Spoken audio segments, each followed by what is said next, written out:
15 years old, my parents decided to go visit my uncle.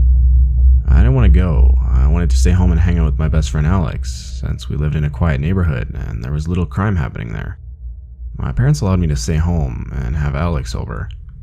My mom left a note on the fridge with all emergency numbers, and my dad told me to call him if anything happens. I assured them that everything's going to be fine. Me and Alex were just going to play video games and have some pizza later. I called Alex, and he came to my house 15 minutes later. We played UFC on my PS4 for 2 hours, and then had some pizza. After our meal, we just sat in the living room talking about random stuff. Eventually, we started talking about girls. Alex mentioned a website where you could talk to random people called Omegle. He also said that he talked to some girls on there, so we decided to go on Omegle and try our luck. For the first 30 minutes, we didn't get matched with any girls, and we were starting to get bored. And just when I was moving my mouse to close out of the webpage, 2 girls showed up on our screen. They were about our age, maybe a little older. We started talking to them, but they were just typing. We could see that they were trying to talk, but we couldn't hear them. We told them to turn on their microphone, but the girl said that they don't have a microphone. We continued talking to them. We said that we were home alone, and so were they. They said that they lived in the same city as us, and the same area as Alex and I, but we've never seen these girls before. I thought this was odd because our city's pretty small. After 15 more minutes, they said that we were cute and that we should hang out sometime. We were stunned. Girls usually don't want to hang out with us, so Alex gave them a Snapchat username. As soon as he typed his username, the girls disconnected. We were really bummed out. We didn't even get their names. So we just turned off my laptop and went back to PS4 to play some video games. Some time passed. We were still playing video games when Alex took out his phone. He had just received a snap from someone called AnnaXOXO99. He opened it, and it was a picture of the 2 girls we met on Omegle earlier. They were walking on a street, and the caption said, "Can we come over and hang out?" Alex immediately looked at me. He didn't ask me anything. I already knew what he wanted, and I said no. He wasn't happy about this, but he understood at the same time. Alex texted them saying that he can't come over, and that they should hang out some other time. A couple of minutes later, the girls responded, "Can we meet at the park then?" So Alex asked me if I wanted to go to the park with them. It was only 10 minutes of walking from my house, but I still said no. At this point, Alex was a little frustrated, and he said he was going with or without me. Maybe he was right. Maybe I should go. Am I really going to pass up on an opportunity like this? I looked at my watch, and it was 10:30 p.m. So it wasn't that late, and my dad's friend lived right next to the park, so I said I'd go with him. But if anything seemed strange, we would immediately go back to my place. Alex agreed. He sent the girls a snap saying that we were on our way to the park. They replied that they were waiting for us at the children's playground. We got out of my house and started walking to the park. The whole walk there, I was thinking, what if something goes wrong? We don't even know those girls, and what if someone else was at the park with them? I didn't want to say anything, because Alex probably would just say I'm paranoid, so I kept my thoughts to myself. After 10 minutes of walking, we got to the park. The children's playground was a little deep into the park, so I asked Alex to ask them to come to the main entrance of the park because we were already there. Alex just said, "Dude, come on," and texted them that we were at the park. After a minute or so that we arrived at the playground, there was no one there. I asked Alex if they responded to our last snap, and he said no, they just opened it. We waited there for a couple of minutes, but there was no sign of the girls. We were all alone in that park. I told Alex that they were probably just messing with us and that we should just go home, but Alex wanted to stay a couple of minutes more. A minute passed, and that's when we heard someone walking behind us. We turned around, and there was a guy dressed in black, standing behind a tree looking at us. He had a creepy smile on his face. I said to Alex that we should go home, and that this wasn't a good idea. Alex agreed, and we started walking back home. The whole time, I was looking over my shoulder, trying to see if the man was following us. And he was.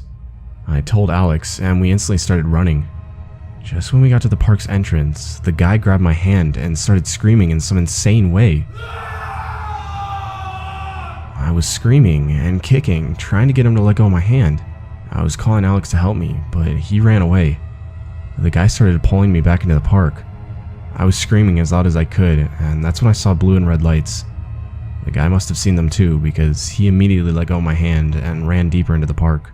I started running back to the direction of my house when a police officer stopped me. I explained everything to him, and he called my parents. The police officer took me to the police station to wait for my parents to pick me up. My parents came after about an hour, and the police officer told them what happened, and so did I. My dad asked if they caught the guy, and they said they were still looking for him. When we got home, my parents were glad nothing serious happened, but they still were mad at me because I left the house to meet some girls I was talking to online. They told me to go to sleep and that everything will be alright. The next day, Alex came to my house. He was with his dad, and he apologized for running away last night. He also said that when he got home, he opened his Snapchat, and there was no sign of Anna XOXO99. It was like she never existed.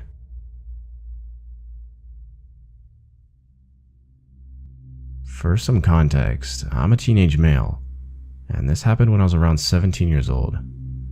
Back then, I used to see all these videos on YouTube about Omegle horror stories and pranks. Now, I'm not particularly brave or anything, but if I'm bored, I often find myself going to drastic measures to find something to do. After thinking for a while, I built up the courage to go on Omegle. I wanted to be funny, so I didn't respond to anything or anyone. I then came across this guy that kept saying for me to talk, or else. And being a teenager, I wanted to make him mad, so I asked what he'd do in the chat. All he said was, "You should talk more," and then left. I feel pretty proud of myself for being a jerk, but slightly disturbed, so I turned Omegle off to work on some homework due the next day. After a few minutes of doing homework, I heard my dogs barking, and they wouldn't stop even when I told them to. I figured maybe somebody made a loud noise, or even had a dog whistle. After calming down my dogs and getting back to my homework, I heard the noise this time. Somebody had knocked at my back door.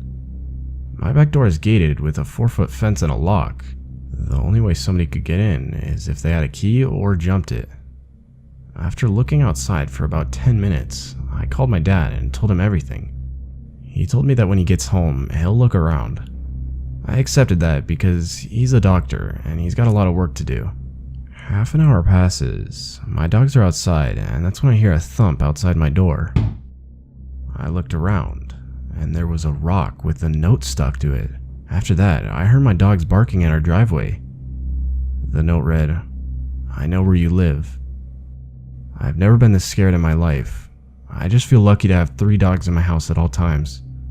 Now, I'm not the kind to show emotion or get scared easily, but that freaked me out. I'm shaking and on the nerve of calling the police. Was this just one big coincidence, or did the same guy from Omegle really somehow figure out where I live?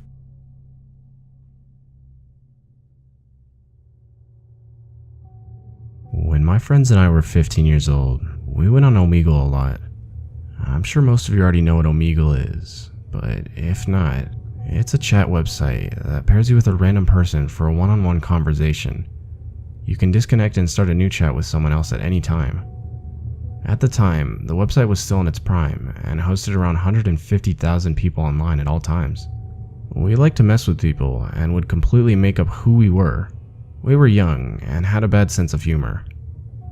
Well, one day, we decided to go on Omegle and say some very off-the-wall stuff. On that day, we decided to tell strangers that we had kids locked in our basement. For whatever reason, it was comedy gold in our 15-year-old minds, and we thought the reactions would be hilarious. We maybe told 1 or 2 strangers this, and they just disconnected. But then, we connected to a stranger who was either genuinely worried or wanted to play along with the creepy message. We told the stranger our joke for the day. The stranger asked why we would be so despicable and that he would call the cops. We laughed it off and disconnected. We connected to the next stranger, and the first message that popped up was almost unbelievable. "How are those kids in your basement?" We were shocked and disconnected immediately. We tried to laugh it off for a few seconds and connect to another stranger. While we were connected to another stranger, another message popped up in the chat. "I'm still waiting to hear about those kids." We decided to disconnect and reconnect one more time.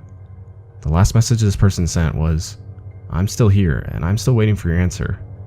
Finally, we came to our senses and got off the computer for a while. I remember being so worried that whoever that was called the cops on us. Luckily, nothing ever came of it. After that, we stopped going on Omegle as much. I still wonder if a moderator was on the site and had a way to keep connecting to us, or if it was someone who was good at hacking.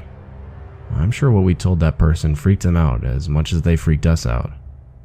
Overall, we learned a good lesson and realized that we weren't as funny as we thought. Some of you may have heard of this website called Omegle.com. If you haven't, it's a chat website people go to when they're bored, and it's anonymous. It's up to you to give out any of your information, but you can easily get out of a conversation and move on to talk to a new person with a click. Around 2012, I went on this website a lot as I got lonely, and I've had some nice conversations on there before. I was 16 at the time.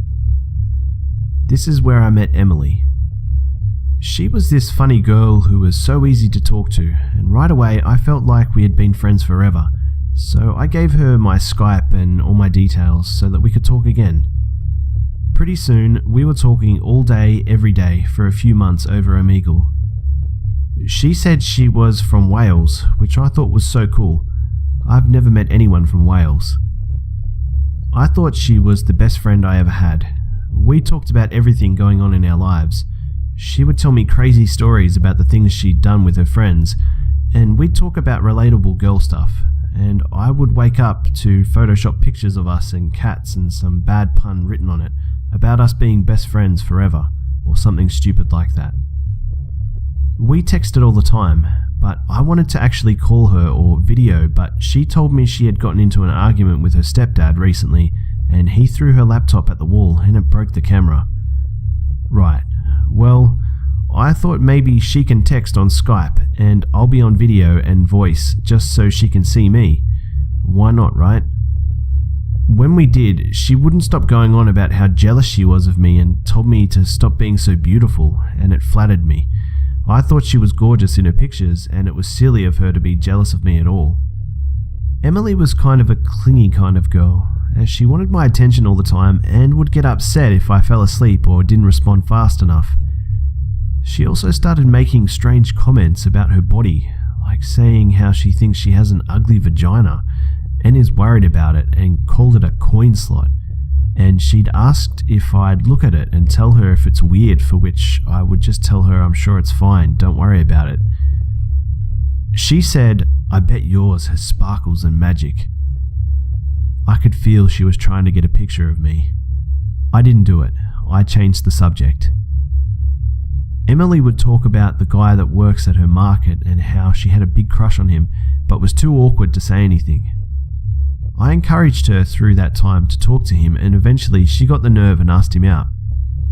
The night she told me this, I remember her asking this question out of the blue.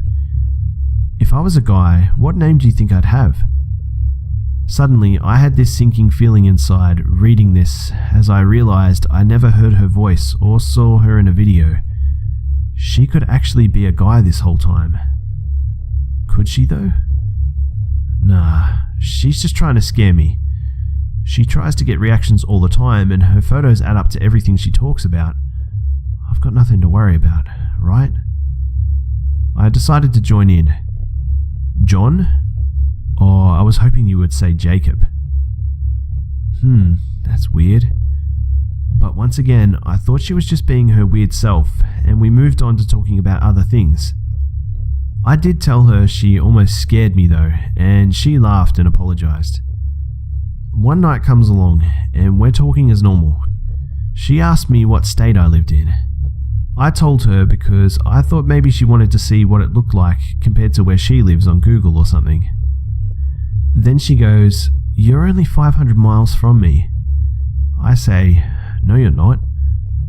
She says, "Yes, I go to..." I look up this school, and sure enough, it's in Alabama. But you can easily just look for a school on Google Maps, so I thought she was just making stuff up to get more reactions. She says that she fixed her camera, and we can do video chat tonight if I wanted to. I said yes. I was excited. We had talked for 2 months and I finally get to see her instead of pictures and texts. I get all set up in the living room and call her. She answered, "You know when you feel frozen with fear and time feels slow? That first second, when I saw him, I thought maybe that's her brother or friend and she's going to move the camera to her. Nope, it's just him. While I'm frozen and speechless, he picks up one of his laptops and signs in as Emily to show me that he's been doing this the whole time. He doesn't say anything. He then pulls out a camera and points it towards me. I finally told myself to end the call before he takes a picture.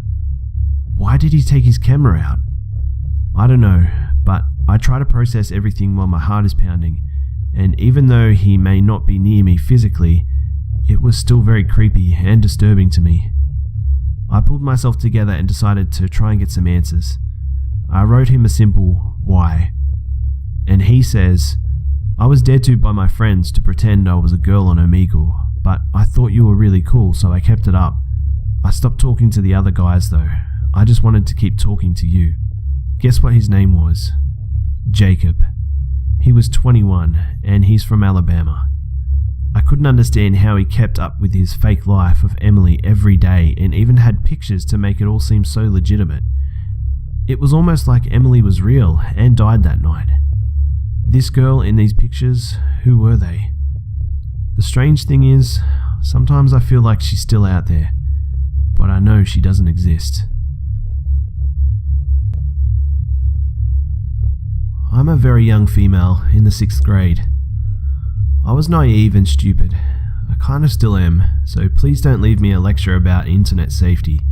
Truth is, I know it all already, but I chose to do this. I'm aware it was a dumb decision, and this will never ever happen again.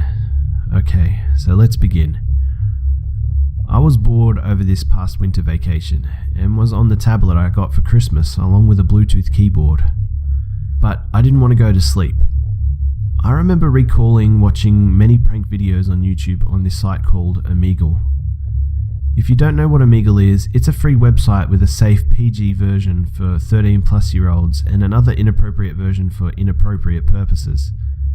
For some pedophilic reason, guys still prefer to go on the safe version to show girls their anaconda.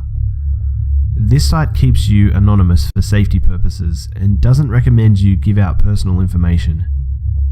Being stupid me, I figured, hey, might as well talk to strangers at midnight. What could go wrong? The answer to that question is a lot. I learned that the hard way. This was the 2nd time in a row I've used Omegle. On January 2nd, late at night or early in the morning, I went on and in my interest box I entered 5 sauce. It was quite a few chat logs in when I saw a girl who said she was 13. I already knew this person was a simulator. I should have left, but I didn't. Basically, this girl was asking personal information. I faked it all except for my age, shamefully. She said, "Cool, I'm 13. I'm only a year older than you." She kept urging me to show her my naked body, as she did too. Of course, I refused, and of course, this creepy pedophile got mad. Apparently, this person had been recording me the whole time on his computer. He played it on his screen, leaving me to watch myself drinking out of my water bottle, an image that can easily be photoshopped into something really inappropriate.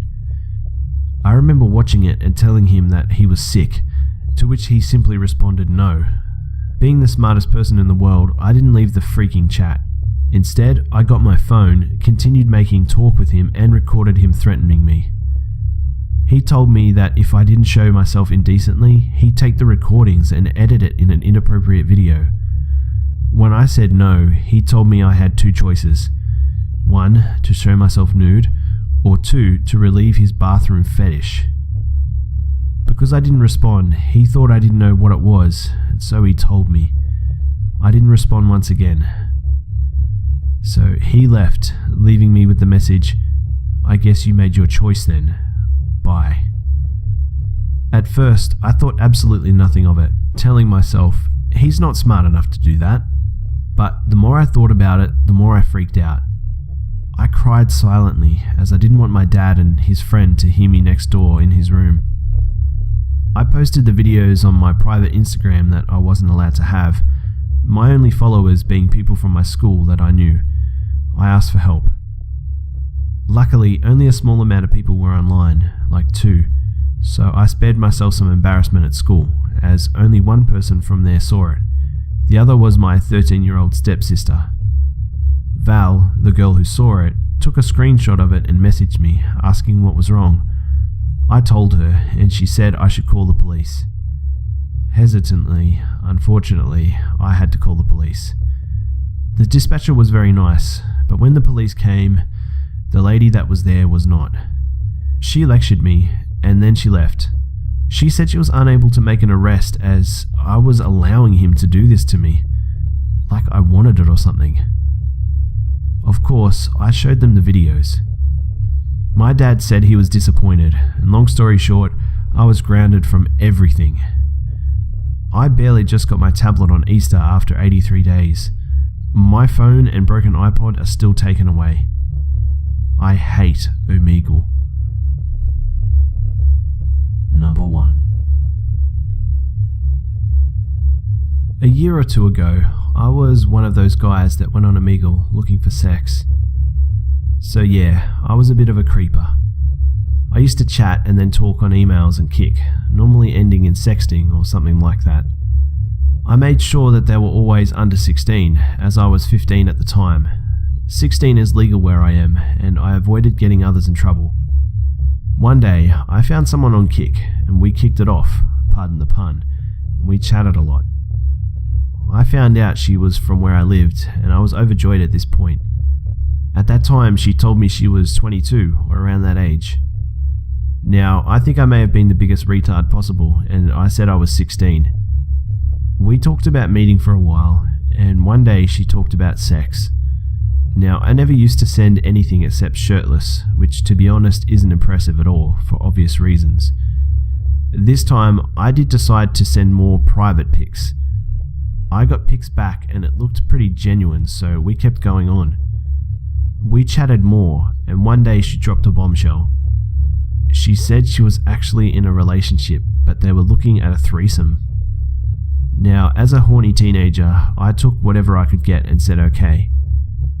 It was at this point that she apparently showed and shared the emails with her boyfriend. I got lots of chats about what was going to happen and stuff, and I was pretty excited, to be honest. At this point is where both of them asked if I had ever thought or done bi stuff. I was creeped out a little, but simply said no to both and told them I was straight. To start with, they said okay, but they kept coming back and asking if I was sure. At this point, I thought I would feel very unsafe and uncomfortable to meet them or even chat, and so I told them that. Now this is where it gets creepy. I was told to stop, and I got spammed with emails giving me a lot of sexual and normal abuse. I ignored all the emails. I got scared, but thought nothing of it. It was one day when I got texts and missed calls of the same kind of abuse that I got creeped out. I had never given my number to them, nor had I told anyone about what was going on. So it was them. But how?